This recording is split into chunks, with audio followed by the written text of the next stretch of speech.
Hey guys, what is going on? I hope you're doing well and welcome to my Raw review starring me, azzgeek. And before I start, I'm actually going to be in this video because I do the Royal Rumble review. Sorry, I'm going to input some of my opinions on the Royal Rumble pay-per-view in this Raw review. So I'm going to intertwine those together and do a little bit of a contrast as well to that, and give off both my opinions on both the shows. So let's get down to it, shall we? Pop open this this Pepsi can before I start.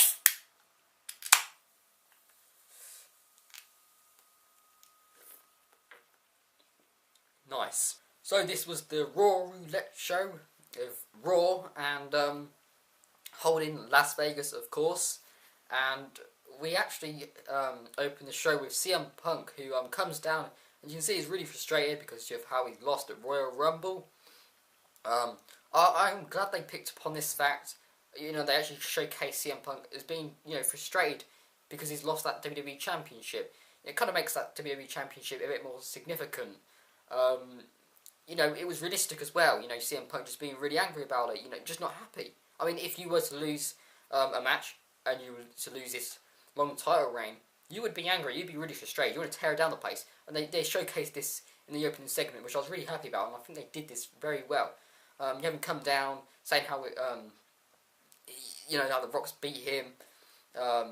He got screwed. He mentioned about the Montreal screw job. I don't think you can compare that to this, but you then have Vince McMahon who comes down, and it basically announces that he'll be having a progress meeting with Paul Heyman later on in the show, which will be the main event and the last segment of the show.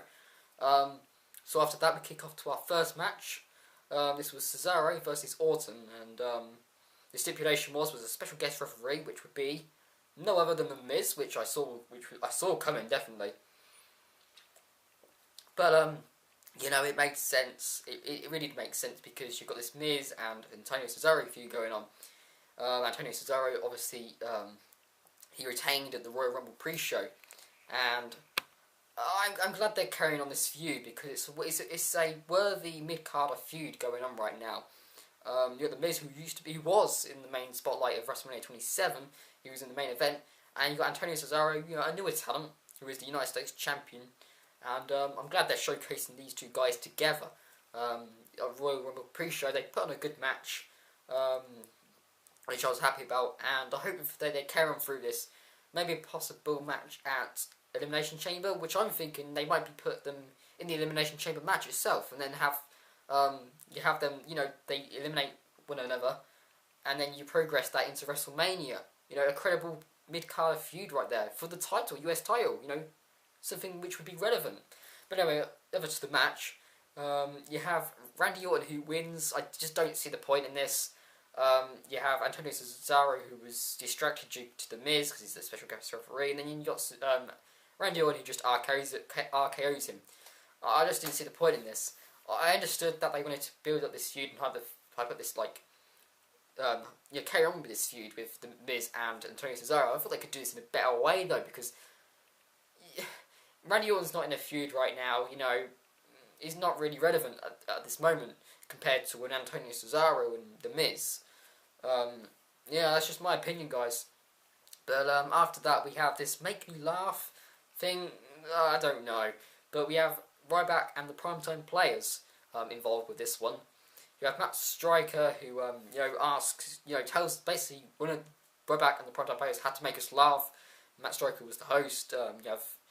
You have the Primetime Players doing a joke, and then ain't nobody got time for that. Yes, I know that one.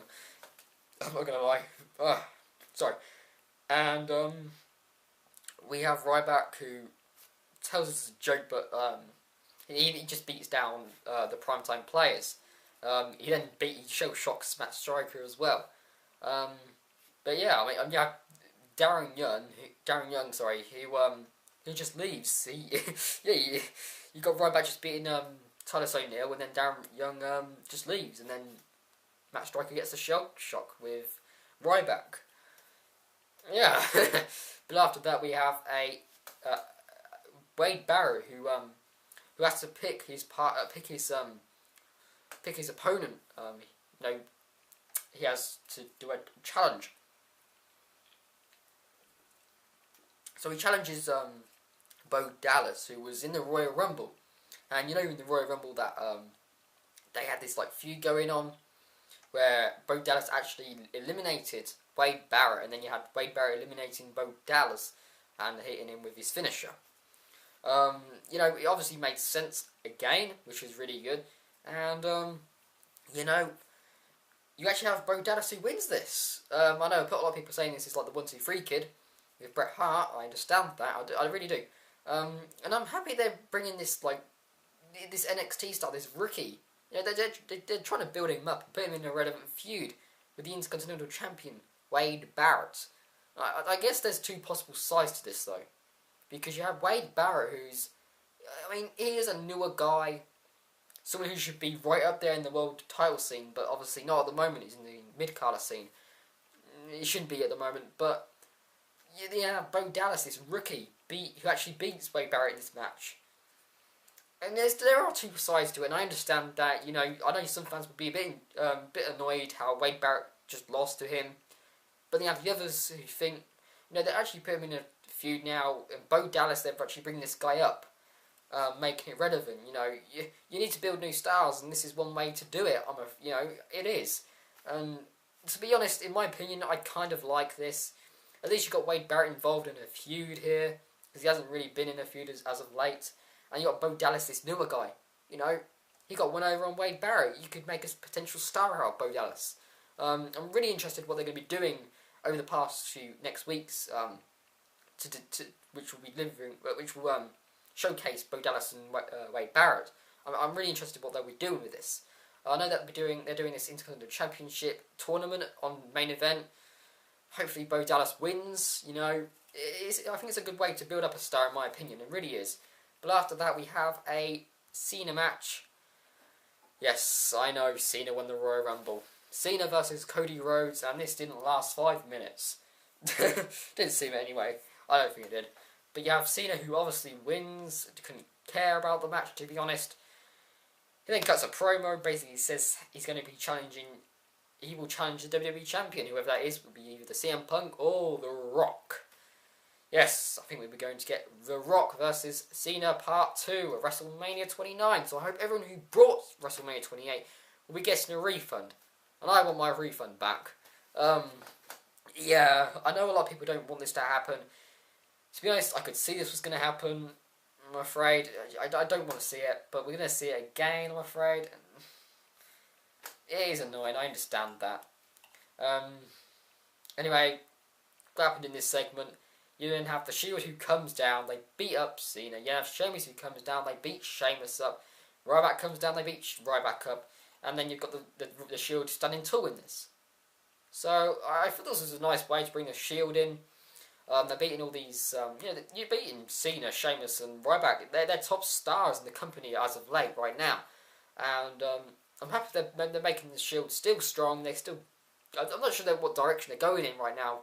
They need some kind of direction, but we did find out something later on in the show, which I will reveal to you. Obviously, you'll probably know because this is the review, but yeah, I'm happy they're still making the Shield strong as they were. As I was talking about Cena winning the Royal Rumble, I'll actually talk about the Royal Rumble match itself. You know, this Royal Rumble match we had, it wasn't that memorable in my opinion. There was a lack of surprise returns, I know. I mean, we got some great surprise returns. We got Chris Jericho entered number 2. I'll talk about that later on in the review with the Dolph Ziggler segment. It was really nice to bring Chris Jericho back. You had Goldust, that was relevant with Cody Rhodes. I thought that was a really nice nice input into the Royal Rumble. And we also had, and I marked out for this one, The Godfather. Yes, The Godfather. I was a big fan of The Godfather. I love The Godfather. I really do. My friends at school, they think I'm The Godfather. Yeah, they do. But in the end, John Cena wins the Royal Rumble, and I could see this by a country mile. I really could. When he lost, when he won, sorry, I hope he lost that, but he didn't, and he won. I was frustrated, but at the same time, I knew this was going to happen. So, I guess you just move on from that.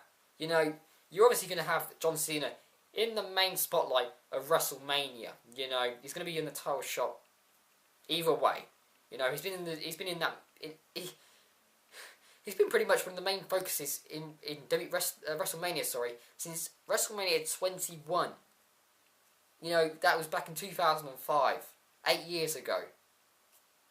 I could see what's happening. Just saying. After that, we have a dance-off. Yes, we have a dance-off with Tensai and Brodus Clay, who apparently was meant to be a lingerie, and you have Tensai, who comes down in his lingerie. Oh. He says he's a monster. I don't see any monster with that. I really don't. But to be honest, I don't give a damn. I really don't. Remember when they brought Tensai in? He beat John Cena clean. You thought he was a bit of a big deal, and now he's just become a jobber. Everyone calls him Alberts. No one cares about the guy. He's been a joke. So, yeah, make him a joke. Make him more of a joke in this. I don't care. Hell, the only reason I watch this, because of the commentary. You know, the JBL was there as well, too. I think JBL's commentary is great. Makes me laugh, it really does. And to be honest, I just don't care about the Tensai character, so move on. We then have another match with Del Rio and Big Show. Yeah, this was a body slam match. I don't care about this feud anymore, but the thing is, this segment was actually good. I'm not going to lie, this segment was really good, but to be honest, I just don't care about the feud anymore.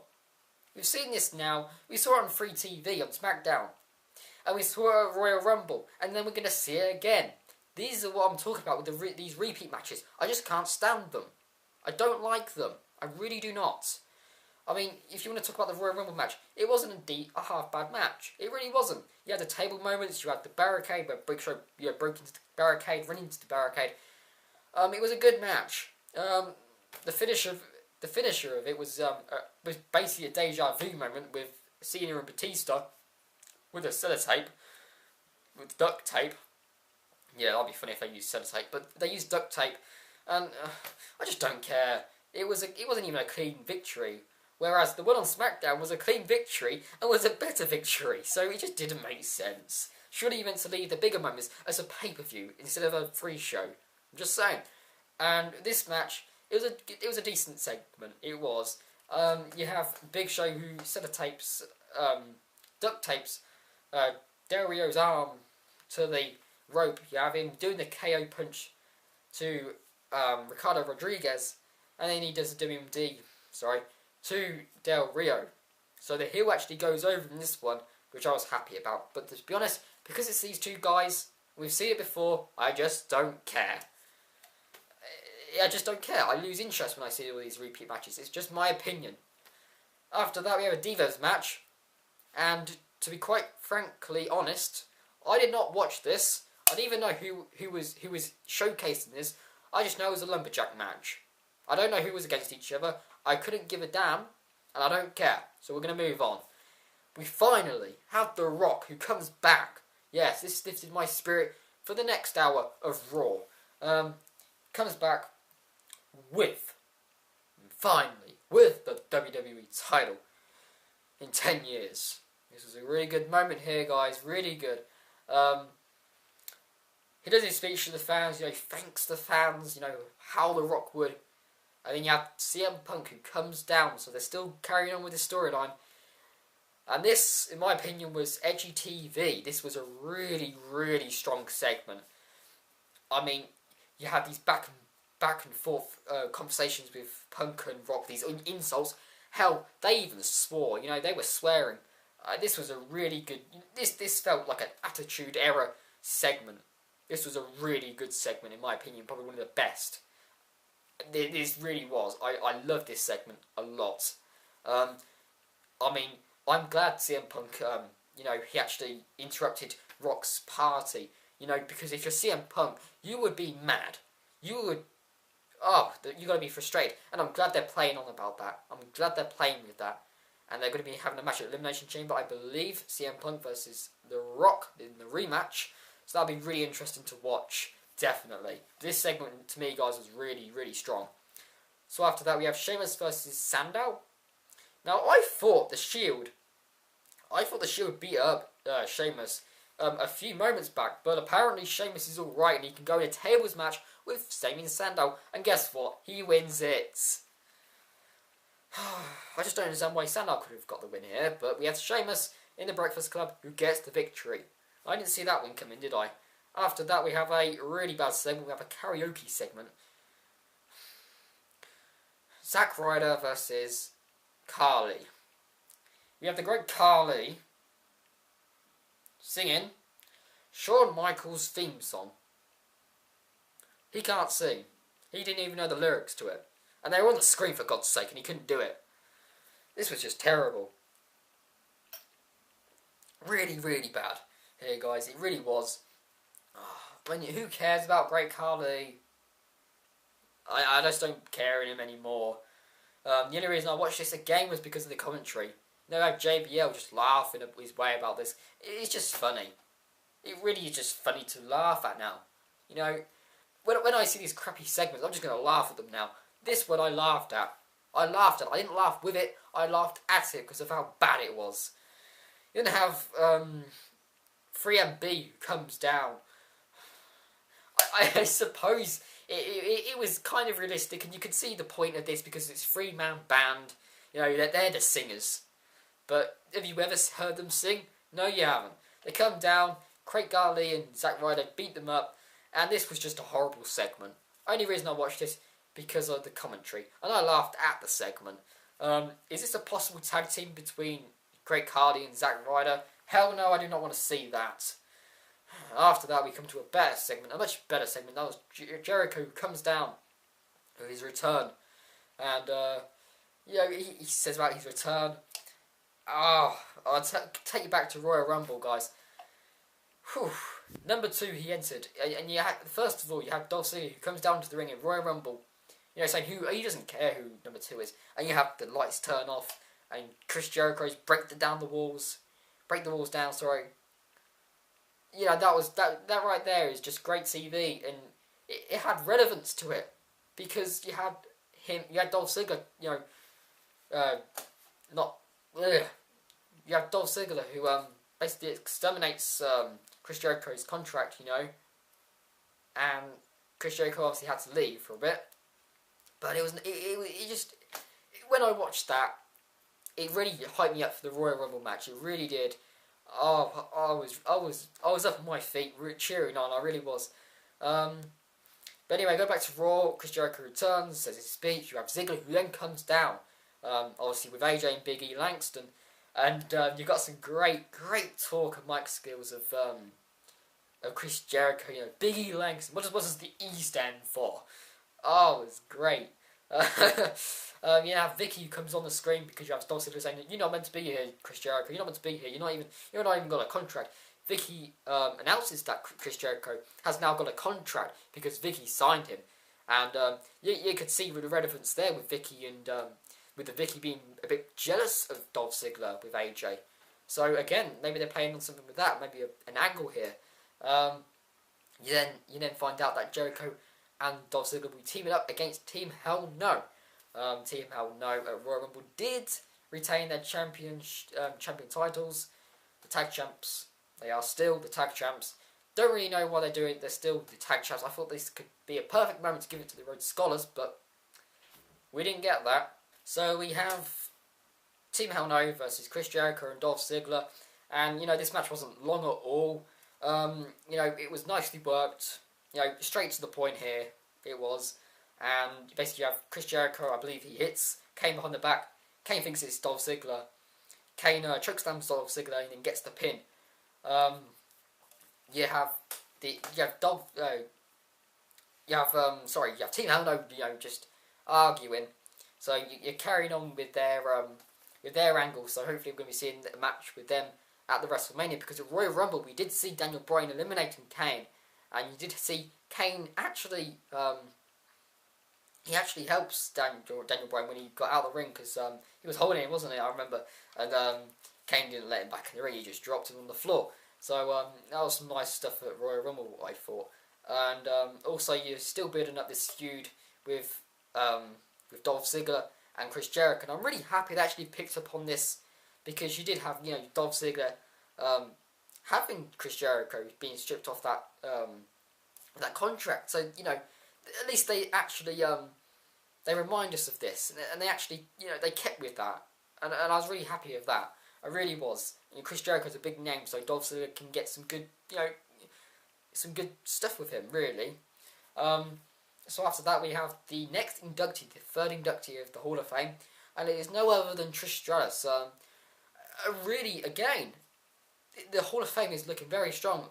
You have Trish Stratus, who obviously who's really deserved this Hall of Fame spot. Really happy Trish Stratus is in here. She got Diva of the Decade, and she was a great diva back in her day. I remember watching her. I was really fascinated of her work. That was when the Diva division was really strong at that moment. And Trish Stratus, was a big part of that Divas division, in the Attitude era as well. So I was really happy Trish Stratus has been inducted into the Hall of Fame. So after that, we finally have this Paul Heyman segment with Vince McMahon. The Progress meeting, and basically you have Vince asking about Paul Heyman if he's ever lied, if he's a part of the Shield, and Brad Maddox, and then we finally see his video package with Brad Maddox having these plans, and you have the Shield taking out Brad Maddox. So it is now clear that the Shield and Brad Maddox are working with Paul Heyman. They're working for him. Sorry. So basically, you had to have Vince McMahon saying, "I wish you well in your future endeavours," and Paul Heyman, "Yeah." And then the music hits. Music hits, and it is none other than Brock Lesnar. Oh boy, when I was watching this, I was on my feet. Finally, Brock Lesnar has returned. He is back. The pain is back. Brock Lesnar. What a man. Back in the day, I loved Brock Lesnar. I really did. You have Brock Lesnar who returns, comes to the ring. You got Paul Heyman going, don't leave the ring, leave the ring. I've got this under control. I'm actually a drama student, and I've got to give Paul Heyman credit here for some great drama skills right there. You got him going near the floor, and it felt real here. As got him coming to the corner. Really good, good stuff here. Showing, and then you have Brock Lesnar in there, showing the dominance. You got Vince McMahon as the boss, the chairman of the WWE, facing Lesnar. Showing his arrogance, and this was great. The facial reactions, everything, really good stuff. Yeah, then have Lesnar who F5s Vince McMahon, the chairman of the WWE. And this is obviously setting up Triple H versus Brock Lesnar at WrestleMania 29. But this was a really good way to end the show. And it really, it hyped me up for next week's. It really did. I can't wait for next week's show. This was a really, really, really, really strong ending of Raw. I was really happy with this. I really was. Now, looking at overall this Raw, it wasn't a bad Raw. You had some great moments. The opening segment was great. And the last segment was great. We did have some really bad stuff with this karaoke and all that crap. And some irrelevant crap. But overall, this show wasn't bad. Because this is the show just after Royal Rumble. And it's the kickoff of WrestleMania season. The road to WrestleMania. These weeks are going to be vital. These shows are actually going to be really good. And you know what? This Raw actually got a 3.7 rating. I'm not sure if it's deserving of that high, but I can understand why it got that. And ratings are going up, so that's a good thing. It really is. A 3.7 is really good. But this Raw to me was actually quite decent and enjoyable. I could sit there and watch it. Yeah, we did have some repeat stuff. Not too much of it. Just the Del Rio and Big Show. But apart from all that crap, it was a really good show. It really was. And I'm happy. I'm happy Chris Jericho is back. He's actually got a contract. And I've also heard that Brock Lesnar will be back until WrestleMania 31. Yes. He's signed a contract apparently. I'm not sure all the details on this, but apparently he has. But that has been your Raw review, guys, and I hope you enjoyed it. Until next time, see ya.